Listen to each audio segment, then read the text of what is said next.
Hello and welcome to another edition of European Footballer Adda.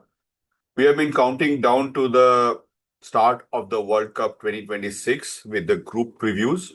So far, we have done previews of Group A, B, C, and D. If you have not seen them, I will put the description in the links and you can figure them out. Today, we go into the preview of Group E.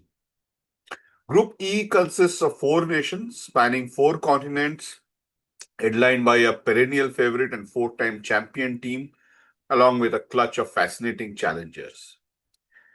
Germany arrives desperate to bury the memory of consecutive group stage exits at the last two World Cups.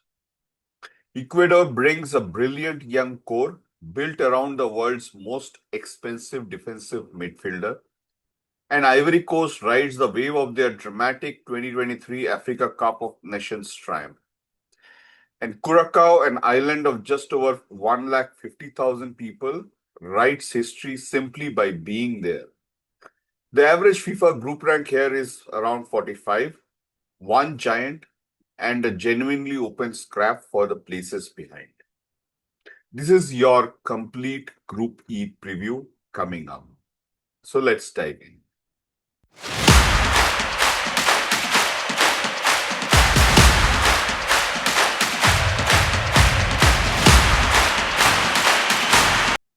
First up is the favorite team, Germany.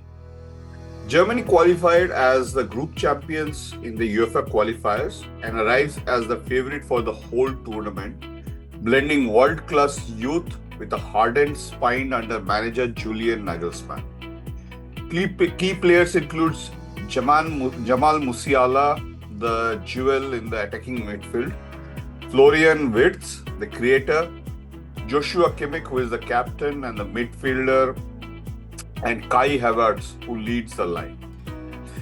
Manager Julian Nagelsmann is the tournament's youngest manager and favors a fluid 4-2-3-1 built on positional rotations, aggressive pressing, and the interplay of Musiala and Wirtz between the lines.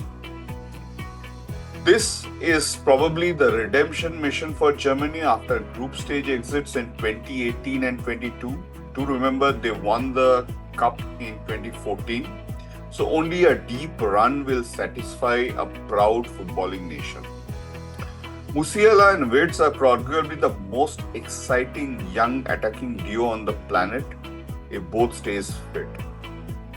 But Nagelsmann evolution, as his sophisticated system, can it outlast more experienced opponents in the knockout? That is the question.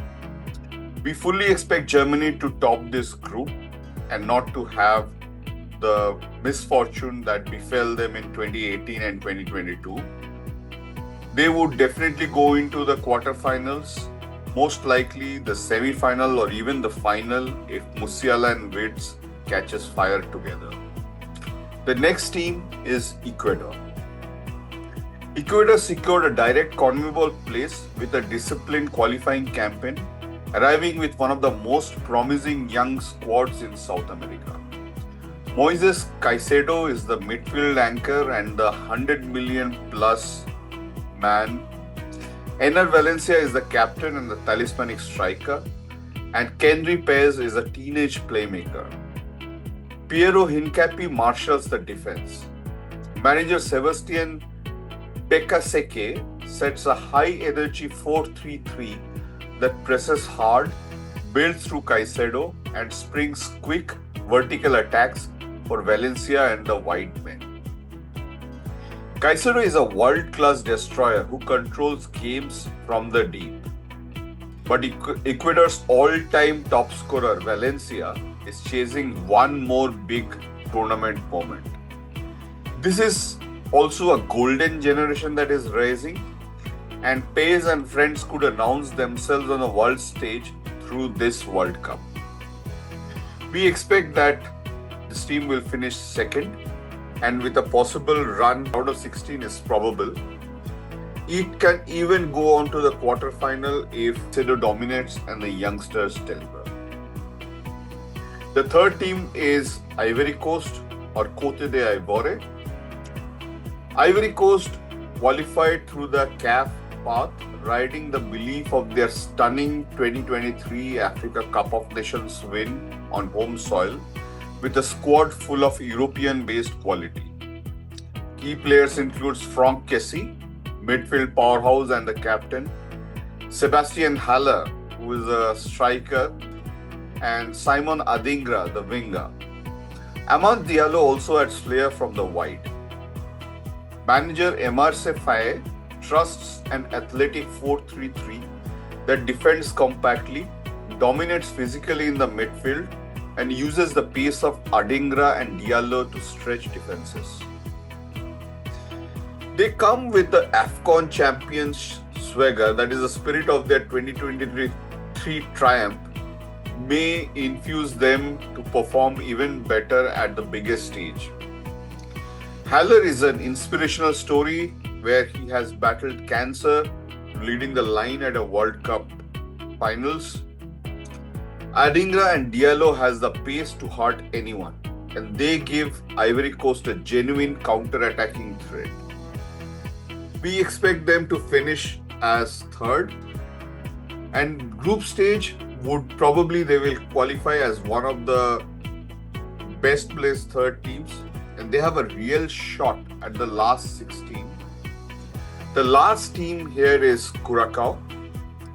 Curaçao completed a fairy tale run through CONCACAF to reach a first ever World Cup, and they are the smallest nation by population to ever qualify and are guided by the vastly experienced Netherlands former manager Dick Advocaat.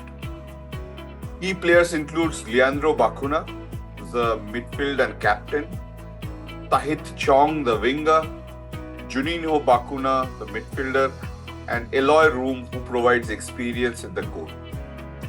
Advocaat organizes the disciplined, deep-sitting 4-4-2 and 5-3-2 that defends in numbers and stays compact and looks to counter through its Dutch-schooled wide players. They're the smallest nation to ever qualify based on both population as well as the area. Advocaat has a vast experience as a Dutch coach, and that can give Curaçao genuine tactical structure. There are a lot of Eredivisie schooled players who will lead more polish than basically a typical homegrown debutant. We still expect them to finish fourth, and the group stage exit is likely. However, the goal is to compete with pride and treasure every moment of this history. To summarize, Germany have a title-winning talent. Topping the group should be comfortable for them, and how far they go hinges on the temperament and fitness in the decisive games. Ecuador have the group's best midfield outside Germany and a genuine pace in transition. Second pace is a realistically target, and a knockout football are well within their grasp. Ivory Coast are powerful, quick, and tournament hardened, but defensively they are uncertain. In a tight group, they can spring a surprise, though consistency over 3 games is the question. Curaçao are rank outsiders and against far stronger and deeper squads. Even with their Dutch managers' organization, they would have a huge talent gap. That is why they will finish fourth. That wraps up Group E for us. If you enjoyed this breakdown, hit like, subscribe, and stay tuned. Group F is coming up next, and the storylines only get bigger from here. This is European Footballer Adda, your home for football analysis.